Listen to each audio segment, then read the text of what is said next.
इडमो वरियन्तारं इडमो सिद्धारं आयुरीयारं इडमो वज्रायारं इडमो लोय सोयसाहुरं।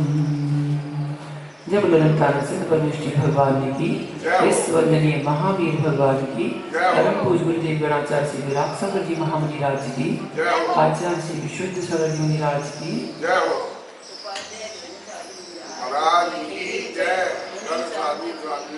महान भाव 16 कारण भावनाओं की यहाँ व्याख्या चल रही है, जिसमें सील वृत्तेश प्रतिचार भावना के बारे में हम जान रहे हैं। श्रावक के जो 5 अणुव्रत, 3 गुणव्रत, 4 शिक्षा व्रत हैं, उनके अतिचारों को एक एक कर से क्रमशः हम समझ रहे हैं। सबसे पहले हमने दिग्व्रत के बारे में जाना। दिग्व्रत जिसके 5 अतिचार, उसके बारे में कल इसकी व्याख्या आपने कल जानी। आज देशव्रत की जो व्याख्या चल रही थी, उसके बारे में आगे बढ़ते हुए आचार्य हम बताते हैं। शक्ति अंश जिसके वर्धमान होते हैं, वह तद्रूप पर को परिणत कर लेता है। शक्ति अंश जिसके वर्धमान होते हैं, जैसे उदाहरण के तौर पर आपको बताया कि 1 किलो अगर आपने बेसन लिया, उसमें आधा किलो घी डाला और आधा किलो आपने चीनी डाली और मिलाकर उसको गोल गोल बना दिया। ठीक है, लड्डू किसका है? किसका लड्डू बन गया? क्यों भाई? उसमें घी नहीं डाला गया, उसमें चीनी नहीं डाली है। क्यों कहते हैं? क्यों कहते हैं चीनी का लड्डू क्यों नहीं कहा, घी का लड्डू क्यों नहीं कहा? क्योंकि सामग्री तो वो भी डाली है, आधा आधा किलो डाली है। बेसन का लड्डू क्यों कहा?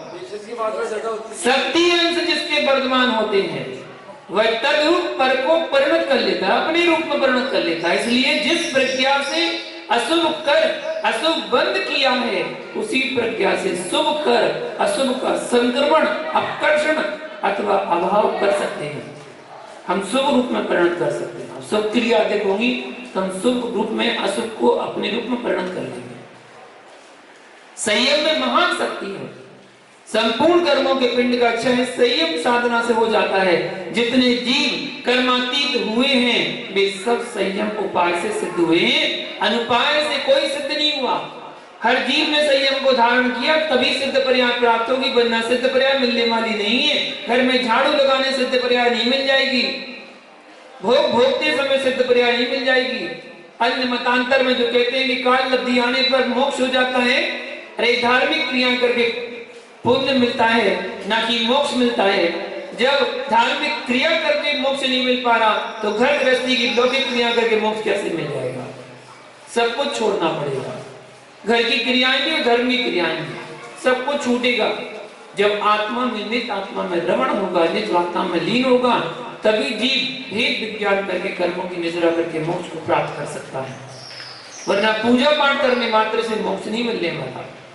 वो आपके पुण्य को एकत्रित करेगा, तो इसका मतलब ये तात्पर्य मत निकाल लेना कि पूजा पाठ करना बंद कर दो, फिर जब उसे मोक्ष मिलना ही नहीं है तो नहीं। पूजा पाठ करेंगे, पुण्य की वृद्धि होगी, वो पुण्य ही आपको संयम धारण कराने में सहयोगी बनेगा। संयम धारण करना है तो पुण्य चाहिए, बिना पुण्य के कोई संयम धारण भी नहीं कर सकता। अन्य कोई उपाय नहीं है सिद्ध होने का। असंयम चारित्र शून्य भाव से कहीं भी सिद्धि नहीं सुनी ही गई। सिद्धि का साधन भूतार्थ यदि कोई है तो वह संयम है। मुमुक्षु जीव का कर्तव्य है शील संयम की निर्दोष साधना करे, उसमें किसी भी प्रकार की विराधना न करे। आत्म साधना का धर्म है कि साधना की अलावा कोई साधना ना करे, साधना के अलावा कोई साधना ना करे, तथा आत्म साधना को संयम धर्म की प्रभावना में लगाकर स्वात्म सिद्धि के लिए प्रयोग करें। चाहे देश संयम हो, चाहे सकल संयम हो, संपूर्ण संयम का उद्देश्य परम निर्वाण की प्राप्ति है। आज घर में रहकर आप सकल संयम का पालन नहीं कर पा रहे, कोई बात नहीं, देश संयम का पालन कर रहे हैं, वो भी परंपरा से आपको निर्वाण की प्राप्ति कराएगा। साधक को चाहिए अन्य सारे उद्देश्यों को विराम देकर मात्र आत्महित हेतु ही संयम साधना करे, अन्य हेतु स्व हृदय में प्रवेश न करे। तो साधक के संयमशील में अतिचार ना लगे। पर लक्ष्य 100 लक्ष्य से च्युत करने का कारण बन जाते हैं। ज्ञानी जी पर लक्ष्यों से अपना लक्ष्य हटाकर जीते हैं, तब निरतिचार संयम को पाल पाते हैं। आज पर लक्ष्य ज्यादा बन जाते हैं, मुझे मंदिर का निर्माण करना है, धर्मशाला का निर्माण करवाना है। उस श्रावक मुनिराजों को फंसा देते हैं, मुनिराज सब आपकी जिम्मेदारी है, आप ही को करवाना है। श्रावक हाथ पीछे हटा लेता है, मुनिराज को लगा देता है, मुनिराज बनवाओ मंदिर, आप ही करवाओ सब कुछ। भैया पर लक्ष्य में लगा दिया, 100 लक्ष्य से हटा दिया। 100 लक्ष्य के लिए तो उन्होंने अपने जीवन में दीक्षा को धारण किया था, आपने उनकी मार्ग से उन्हें च्युत कर दिया। दुरुस्त सत्य है, स्वभाव जीव के प्रभावों में न जाए तो कभी संयम में दोष नहीं कर सकता। जीव बुद्धि पूर्वक निज भावों को पर पदार्थों में न ले जाए तो अतिचारों से आत्मरक्षा हो जाए। जब जब भी जीव के संयम में दोष लगते हैं, तब तब पर के प्रति रति भाव ही प्रबल कारण बनता है। या तो राग होता है या द्वेष होता है। साधक सम दम भाव को पूर्ण प्राप्त कर ले तो फिर कोई ऐसी वस्तु लोक में नहीं है जो साधक की साधना में किंचित मात्र भी दोषों को उत्पन्न कर सके। कारण दोषों के उत्पादक दोषों को उसने पकड़ लिया, जिनसे दोष उत्पन्न होते हैं उसको पकड़ लिया। तात्पर्य समझना, जो भी दोष लगते हैं वे जीव के राग द्वेष परिणामों के कारण लगते हैं। पर पदार्थों में जीव स्वयं राग द्वेष भाव उत्पन्न करता है, ना कि पदार्थों के अंदर जीव के राग द्वेष भाव उत्पन्न होते हैं। पदार्थ तो स्वचतुष्टय में है, उन्हें तेरे राग आदि भावों से कोई प्रयोजन नहीं है। राग द्वेष भाव तो आप स्वयं पैदा करते हैं, कसाय के भाव तो स्वयं पैदा करते हैं। दूसरे के अंदर इतनी ताकत नहीं है कि वो आपके अंदर पैदा करा दे, आप स्वयं पैदा करते हैं। वो तो अपने चतुष्टय में है। कोई वस्तु बहुत सुंदर लग रही है, वो अपने चतुष्टय में है। बाजार में जो चीज बिकने आई है वो बहुत सुंदर दिख रही है, वो अपने स्व चतुष्टय में। आपने उसको देखकर राग किया, उसने थोड़ी कहा था कि तुम मुझे देखकर राग करो, आपने स्वयं राग को पैदा किया। कोई चीज आपको बहुत खराब लग रही है तो उस वस्तु ने थोड़ी कहा था कि मुझसे द्वेष करो, आपने अंदर द्वेष भाव पैदा किए हैं। रागादि भावों से कोई प्रयोजन नहीं है, पर वे पदार्थ रागादि भावों के विषय अवश्य बनते हैं, इसलिए व्यवहार से उन्हें राग कहा जाता है। पर पदार्थ जीव के न राग है न द्वेष है, वे सब स्वभाव भाव में पूर्ण स्वतंत्र ही है, परंतु वे राग द्वेष के बाह्य कारण तो है।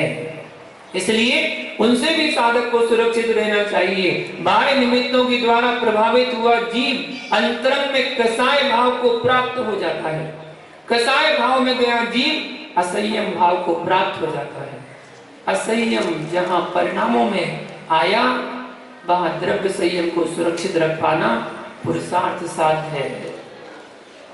मुमुक्षु जीव को स्वसंयम की रक्षा हेतु अल्प से अल्प असंयम के साधनों से पृथक हो जाना चाहिए। जिन साधन से असंयम आ सकता है वो साधन ही अलग कर देना चाहिए। जहां असंयम भाव जागृत होने की शंका भी क्यों ना हो, वहां नहीं ठहरना चाहिए। अन्य बार कितने ही लाभ क्यों ना हो, असंयम भाव आ रहे हैं जिस स्थान पर, जिस वस्तु से, जिस व्यक्ति से, उन सबको छोड़ देना चाहिए। छोड़ देना ही श्रेयस कार्य, अच्छा कार्य है, अन्यथा आत्म अपवाद और लोक अपवाद को प्राप्त हो जाएगा। फिर कोई भी रक्षा करने वाला नहीं मिल पाएगा। सौ के अंतरंग में विशुद्धि का लोप हो जाएगा।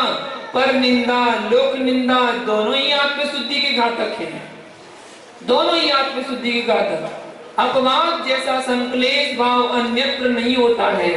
अंतरंग में ही जीव झुलसता है, ना प्राण निकलते हैं और ना शांति से जीव बनता है। मानसिक पीड़ा शारीरिक पीड़ा से बहुत अधिक कष्टकारी होती है। शारीरिक पीड़ा हुई, दवाई लगाई, दवाई खाई, शारीरिक पीड़ा समाप्त। लेकिन जब जिसको मानसिक पीड़ा हो जाती है, वो 1 दिन 2 दिन नहीं, 1 महीना 2 महीना नहीं, 1 साल 2 साल नहीं, पूरा जीवन बर्बाद कर देती है, जिसको आप लोग की भाषा में कहते हैं डिप्रेशन, टेंशन, मानसिक पीड़ा कहलाती है वो। ना दिन में आराम, ना रात्रि में विश्राम, प्रति क्षण उद्वेग से युक्त रहता है, उसे कुछ भी लोक दृष्टिगोचर नहीं होता। आंखें बंद तो बंद ही, खुली तो खुली ही, इतना तीव्र दुख से पीड़ित रहता है जीव को आत्म पीड़ा बोध हो जाए तो वह कभी ऐसे कार्य नहीं करेगा जिससे स्व में पीड़ित होकर जीवन निकालना पड़े। जीवन निकालने के लिए प्राप्त नहीं हुआ है, अपितु जीवन जीते हुए ऐसा पुरुषार्थ करे जीव जिससे अशुभ कार्यों के आने के कारण ही नष्ट हो जाए। किसी को अशुभ कहने को समय ही नहीं मिलेगा। आज किसी व्यक्ति से पूछो कि भाई क्या कर रहे हो, एक व्यक्ति न्यूज़पेपर पढ़ रहा था, अखबार पढ़ रहा था, तो मैंने पूछा भाई क्या कर रहे हो, तो कहता है समय काट रहा हूँ। क्या कहता है? समय काट रहा हूँ। मैंने कहा वाह क्या जवाब दिया। मैंने कहा एक बात बताओ भाई, तुम समय को काट रहे हो, समय तुम्हें काट रहा है? तुम्हारी क्या औकात जो तुम समय को काट पाओ? समय तुम्हें काट रहा है, प्रत्येक समय प्रत्येक क्षण को तुम्हें काट रहा है। एक एक समय तुम्हारी आयु घटती जा रही है, एक समय ऐसा आएगा जब मरण को प्राप्त हो जाओगे। फिर किसी को अशुभ कहने का समय ही नहीं मिले। 100 समय को 100 समय में ही पूर्ण कर दो, संपूर्ण आनंद की प्राप्ति सहज ही हो जाएगी। क्यों दूसरे की निंदा करते हो? क्यों दूसरे के अवगुण को देखते हो? क्यों दूसरे की बुराई को देखते हो? निज में जाओ, निज को देखो, निज को रमण करो, निज को जानो। भीतर का आनंद चाहिए तो प्रति क्षण स्वशील संयम में सुदृढ़ रहो। तेरे अंदर ही अंदर शक्ति का स्रोत स्फुटित हो जाएगा। स्वानुभूति का आनंद स्व ही वेदता है, अन्य कोई नहीं वेदता। आत्मा अनंत गुणों का स्रोत है। अभिनव अभिनव आनंद पर्याय जिसमें प्रतिक्षण उत्पन्न हो रही है, उसका अनुभव कौन करता है? स्व ही करता है, निज ही करता है। आप किसी को बता नहीं सकते वो आनंद कैसा है। जैसा आपसे पूछे कि भाई गुड़ कैसा होता है, तो आप कहेंगे कैसा होता है? मीठा होता है। और गुड़ जैसी वस्तु कैसी होती है? चीनी कैसी होती है? मीठी होती है। गन्ने का जूस कैसा होता है? मीठा होता है। खंड कैसी होती है? मीठा होता है। मीठा कैसा होता है? कोई बता सकता है मीठा कैसा होता है? मीठा तो खा के देख लो, खा के देख लो मीठा कैसा होता है, खा के देख लो, पता चल जाएगा मीठा कैसा होता है। निज स्वानुभव गम्य है वो, उसका अनुभूति, उसकी अनुभूति स्वयं ली जा सकती है। तो वैसे ही जब निज में रमण करने से जो आनंद की अनुभूति होती है वो किसी को बताई नहीं जा सकती कैसा लगा। भगवान की पूजा पाठ करके आपको कैसा लगता है? अच्छा लगता है। मुनिराजों को हार दान देकर कैसा लगता है? अच्छा कैसा होता है? आ जाओ करके देख लो, आ जाओ पूजा करके देख लो, मुनिराज को हार देकर देख लो, पता चल जाएगा अच्छा कैसा होता है। वो तो अनुभव क्रम में बताया नहीं जा सकता। आत्मा अनंत गुणों का स्रोत है। ज्ञानी तत्वज्ञ ही उन पर्यायों का आनंद ले पाता है। अज्ञ शक्तिहीन क्षीण पुरुष स्व का आनंद नहीं ले पाता। पूर्ण तटस्थ मध्यस्थ भाव में लीन पुरुष ही स्व पुरुष का वेदक होता है। जिसकी दृष्टि चंचल है वह ध्रुव विधाम आत्मदेव का अवलोकन नहीं कर पाता। आत्मदेव का दर्शन स्थिर स्वभावी जीव को ही होता है। चित्त की चंचलता पुरुष के विकास को रोक देती है। आत्म विकास दृढ़ संकल्पी, निडर, निर्भीक, सहनशील, पर से अप्रभावित होने वाले भव्य जीवों को ही होता है। शीघ्र कोपी, मानी, मायावी, लोभी, प्रभावहीन, पर से अप्रभावित होने वाले भव्य जीवों का ही होता है। क्या यहां बताया? प्रभावहीन, समझना थोड़ा मिस्टेक है। शीघ्र कोपी, मानी, मायावी, लोभी, प्रभावहीन, पर के प्रभाव में जीने वाला, जो पर के प्रभाव में जी रहा है, संकल्प शक्तिहीन है, दीर्घ सूत्री, मनुष्य श्रेष्ठ, पूर्ण विशिष्ट आत्मविकास नहीं कर पाता है क्योंकि वो दूसरे से प्रभावित हो रहा है। किसी भी क्षेत्र में पर के विकास को ही भावना से भरकर संकल्प विकल्प कर आप ध्यान करते हुए बेचारे अशुभ कर्मांतरबंध को प्राप्त कर भाव संतति की वृद्धि करते हैं। दूसरे की उन्नति को देखकर, दूसरे के विकास को देखकर अपने परिणामों को विकृत करता है और कर्मांतरबंध करता है।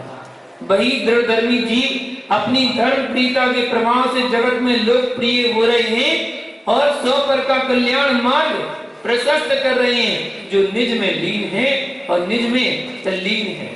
इसलिए पर से हटकर निज में लीन होने का पुरुषार्थ करें और निज में लीन होने का पुरुषार्थ करके वेद विज्ञान करके अपनी आत्मा को परमात्मा बनाने का पुरुषार्थ करें। ये विशेष विषय इस भावना के अंतर्गत आगे कल जानेंगे। आज के लिए इतना ही। जय बोलो पारसनाथ भगवान की जय।